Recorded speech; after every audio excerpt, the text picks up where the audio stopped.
নমস্কার, আশা করি আপনারা সবাই ভালো আছেন। এসএস জয়গুরু ব্লগে আপনাদের অনেক অনেক স্বাগত নিয়ে আবার একটা নতুন দিন, নতুন সকাল, নতুন ব্লগ নিয়ে এসেছি। তো আমরা এখানে আমাদের ফ্যামিলি সবাই আছি, 4 জন। আমি, আমার ছেলে, আমার মেয়ে, আমার হাজব্যান্ড। আজকে সবার ছুটি, ছবিকে তো পরীক্ষা শেষ হয়ে গেছে। সকালবেলা আমি স্নান, মাথা শ্যাম্পু করেছি। আমার জেঠি মারা গেছে, বড় জেঠি মারা গেছে। তো আজকে আমি 3 দিন পালন করলাম। আজকে সব কাচাকুচি করে ধুয়ে শ্যাম্পু করলাম। শান্তি জল তো করতে হয় না, গঙ্গা জল ছিটিয়ে নিয়েছি। তারপরে চা করেছিলাম, চা করে সবাই মিলে একসাথেই চা খাচ্ছি। আজকে রান্নাটা একটু দেরি করে করবো। যাই হোক, আমার হাজব্যান্ড ঘরে এসে আমাকে একটু সাহায্য করে দেয়। তো সবাই মিলে চা খাচ্ছি একটু আরাম করেই। অনেক দিন পর কবে খেয়েছি মনে নেই। তো সবাই মিলে খাটে বসে চা করে এসে সকালবেলা চা খাচ্ছি। এই চা খাওয়ার পরে অনেকক্ষণ পরে এসেছি, রান্নাবান্না করা হয়ে গেছে মাঝখানে। তারপরে আজকে একটু হালকা রান্নাই করেছিলাম। আজকে অনেকগুলো কাজ ছিল। আলমারি, শোকেসের যে কাপড় চোপড়গুলো ছিল, তো শীতের পোশাক অনেকটাই বের করা, ঢোকানো, ভেতরে কোথাও পড়ে যাওয়ার শীতের পোশাকগুলো বের করে অনেক অগোছালো হয়েছিল আর কি। তো ওগুলো গুছিয়ে নিব। আর পড়ার টেবিল যেটা ছিল সেটা একটু আগে দেখালাম। তো ওগুলো অগোছালো হয়েছিল, মানে কিছুদিন ধরে সৌভিক পরীক্ষা দিল, মাধ্যমিক দিল। তো খাতা বই সব বের করা, রাখা, তো কোথায় ঠিকঠাকভাবে রাখিনি, পড়ার তালিয়ে ছিল, ধান্দায় ছিল। তো আজকে একটু ফাঁকা পেয়েছে, তো আমি বললাম তুই টেবিলটা গুছিয়ে নে, আমি আলমারি আর শোকেসটা গুছিয়ে নেবো। তো তাই করছে ও। পড়ার টেবিল যেগুলো বই খাতা থাকে সেগুলো টেবিলটা সৌভিকই গোছায়, আমি কোনোদিন হাত দিই না। আর এইদিকে আমি শোকেস গোছাতে আমার মেয়ে আবার শোকেসের মধ্যে ঢুকে পড়েছে। এই দেখুন কি কাণ্ড! এত দুষ্ট, এত পাজি আমার মেয়েটা, না রাগও ধরে আবার হাসিও পায়। তো দেখতে দেখতে আমার শোকেস গোছানো হয়ে গেছে। মিঠির তাকটাও হয়ে গেছে, সেটা সৌভিকের, আর নিচে আমার হাজব্যান্ডের, আর টুকিটাকি মিঠি আর সৌভিকের একটুই আছে। তো জামা কাপড়গুলো আছে। তো শোকেসটা পুরোটাই গোছানো হয়ে গেল আমার। আর এইদিকে সৌভিকের টেবিলও গোছানো হয়ে গেছে। এই যে কি সুন্দর ছেলেটা আমার গোছায়, বিছানো গোছানো আর টেবিল গোছানো, এটা সৌভিকই গোছায়। আর তার মধ্যে যে খাতাপত্রগুলো ছিল, যেগুলো অঙ্ক ইংলিশের খাতা ছিল, সেগুলো তো আর লাগবে না, ওগুলো ভাবছিলাম বিক্রি করে দেবো। তাই একটু আবর্জনা বেরিয়েছে, ওগুলো এক জায়গায় রেখেছি। তো বিছানাটা, নিচের মেঝেটাও অগোছালো হয়ে আছে। এইদিকে আবার আমি আলনাটাও পরিষ্কার করলাম। আলনা তো প্রায় 2-1 দিন পর পরই অগোছালো হতেই থাকে। তো আমি আসন আর ছোটো ছোটো যে জামা কাপড়গুলো ছিল সেগুলো ভাঁজ করে আলনার ওই নিচটাতে রেখে দিলাম।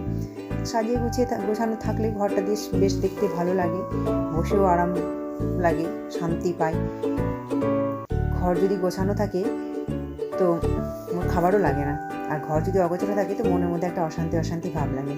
তো যাই হোক, ঘরের মেঝেটা আমি একটু ঝাড় দিয়ে দিলাম, না তো হাঁটাচলা করা যেত না। পরিষ্কার পরিচ্ছন্ন রাখাই তো একটা মেয়েদের ধর্ম, তাই না? তা আমি মেঝেতে যে গুছিয়ে যে নোংরাগুলো বেরিয়েছে সেগুলোকে ঝাড় দিয়ে লাগিয়ে নিচ্ছি, পরে তুলে ফেলে দেবো। তো আমি ঝাড় দিয়ে লাগালাম, এবার তুলে ফেলে দেবো। এর মধ্যে আলমারিটা আজকে করা হলো না, অনেকটাই দেরি হয়ে গেল, প্রায় 1:30-1:45 কাছাকাছি বেজেই গেল। তো ভাবছি এখন একটু মিটকেশে হাত দেব। তো একদিন তো সব কাজ করা যায় না।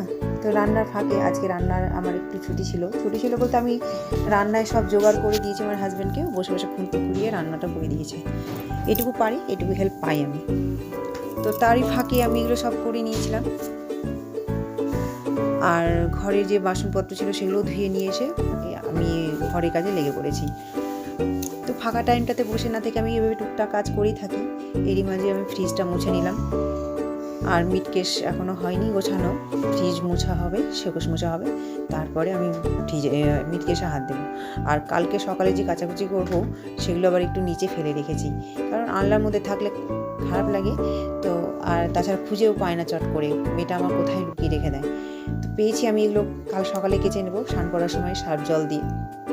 তো শোকেসও মুছে নিচ্ছি আমি।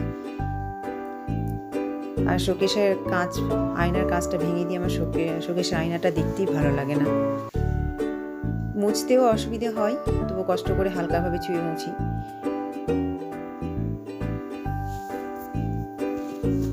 প্রচণ্ড দুষ্টু আমার মেয়েটা, প্রচণ্ড দুষ্টু।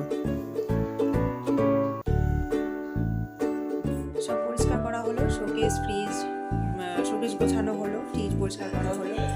তো শোকেসের মধ্যে অনেকটাই অগোছালো হয়েছিল, সবটাই গোছা করলাম। আর এইদিকে টেবিলটাও গোছানো হয়ে গেছে, আপনারা একটু দেখে নিন।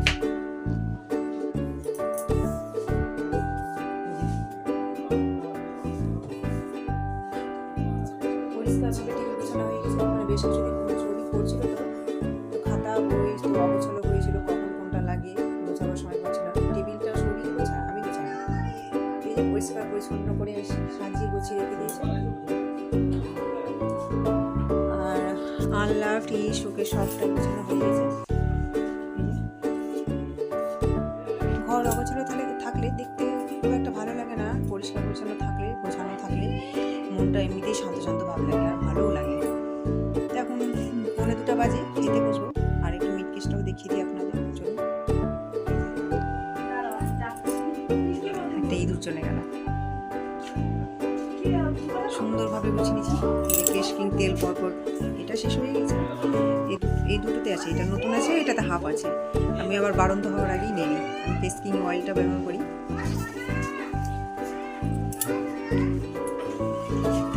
এটাতে আমার আটা থাকে।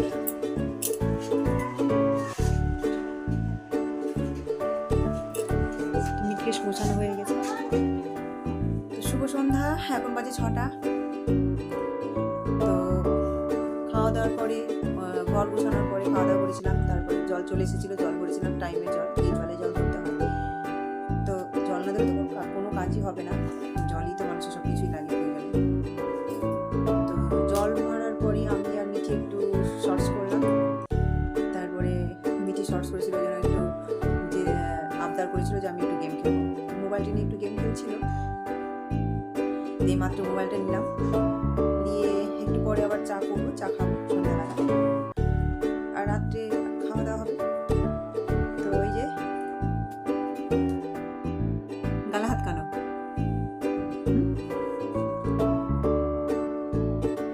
ওই যে গোল করে ঘিরে দাগ দিচ্ছে। এই কারণে 7ই ডিসেম্বর হচ্ছে ওর জন্মদিন। নতুন ক্যালেন্ডার পেয়েছে। এটা আজকে একজন দিল আমাকে ক্যালেন্ডারটা। আর আমি 1 জানুয়ারিতে আরেকটা পেয়েছিলাম, ওটা তো গোল করে ঘিরে দাগ দিয়েছে। ডিসেম্বরের 7 তারিখ ওর জন্মদিনটাও ঠিক মনে রেখেছে। এটাতেও ঘিরে দিচ্ছে, ওটাতেও ঘিরেছিল, এটাতেও ঘিরছে। 7ই ডিসেম্বর